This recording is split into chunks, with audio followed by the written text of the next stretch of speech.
Hello friend, आज मु restaurant style भेज बिरयानी प्रस्तुत करी। चलतु केमिति प्रस्तुत करवा देखिबा। यही सब है आवश्यक सामग्री। प्रथमे गैस रे कढ़ाई बसंतु। कढ़ाई को 5 मिनट गरम हवा को कढ़ाई रे किछि तेल पकांतु। तेल गरम हैला परे सेथिरे काटिकी रखिथिबा 200 ग्राम पनीर को पकाई भाजंतु।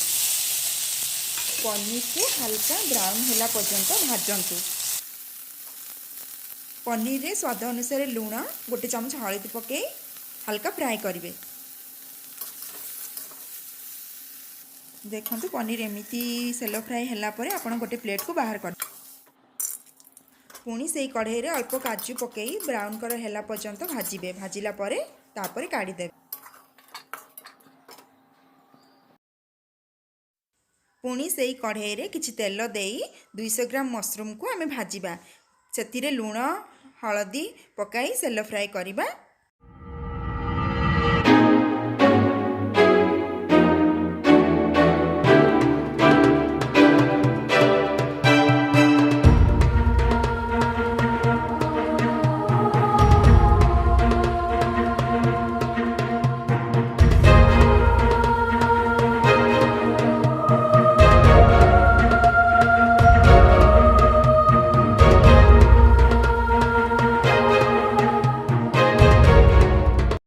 तापर आमे गैस रे गो डेक्ची बसेबा। गरम हैला परे 30 ग्राम तेल दबा। तेल देला परे सेथिरे किछि जीरा दबा। जीरा फुटी गला परे सेथिरे गोटा मसला पकेबा।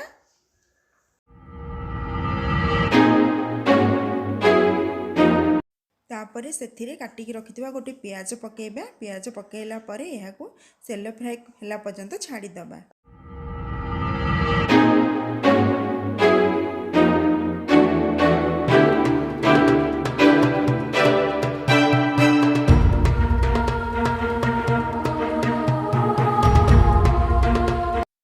पियाज सेलो फ्राई हैला परे सेथिरे आमे 2 चमच अदा रसुण पेस्ट पकेइबा। अदा रसुण पेस्ट पकई सारा परे एही मसला को 1 मिनिट पई कसिबा।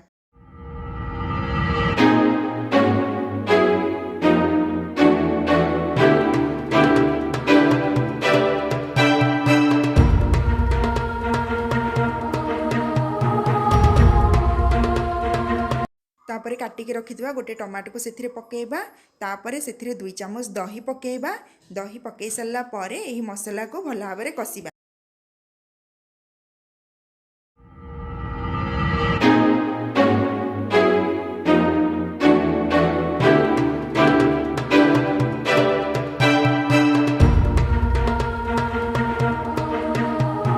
तापरे एथिरे स्वाद अनुसार लुण, 1 चमच हलदी गुंड, 1 चमच जीरा गुंड, 1 चमच धनिया गुंड, 1 चमच लंका गुंड पकाई मसला को भल भाबरे कसिबे।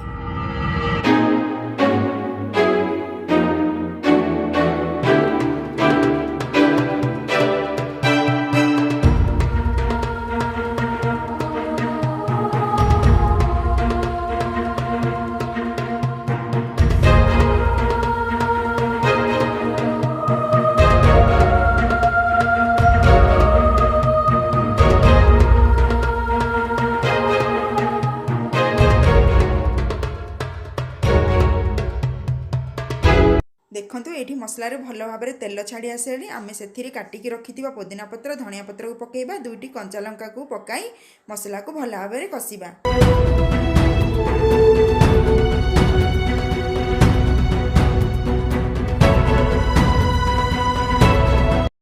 तापर एथिरे 2 चमच बिरयानी मसला पकाई यही मसला को आउ टिके कसिबा।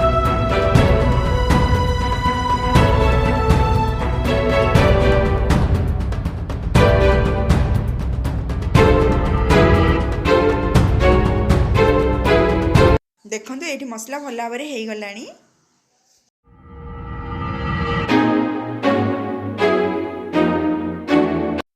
तापर आम से भाजिकी रखिथिबा पनीर, मशरूम, काजू को पकाइबा।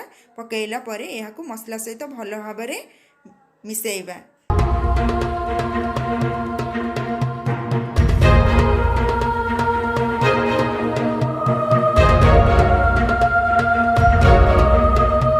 तापरे मु एथिरे धोईकी रखिथिबा 3 कप चाउल को ऐड करिबी। एथिरे 3 कप चाउल ऐड कला परे तार डबल पानी देबे। मिनिमम 3 कप चाउल रे मु 6 कप पानी देबी।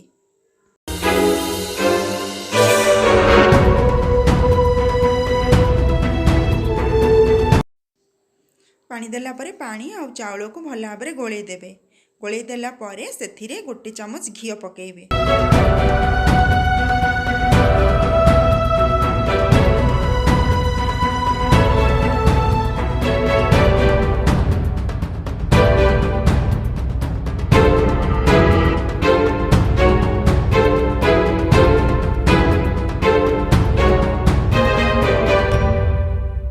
तापरे ढांकुणी बंद करी यहाँ को लो फ्लेम रे आधा घंटा पर्यंत बसेइबे।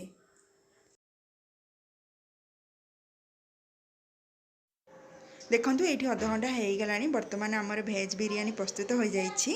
देखंतु केते सुंदर कलर देखा होछि। आपण माने भी मो स्टाइल भेज बिरियानी थरे बनेइबे। केमिति लागिला कमेंट बॉक्स रे जणाइबे। जदि भल लागि थाए लाइक शेयर सब्सक्राइब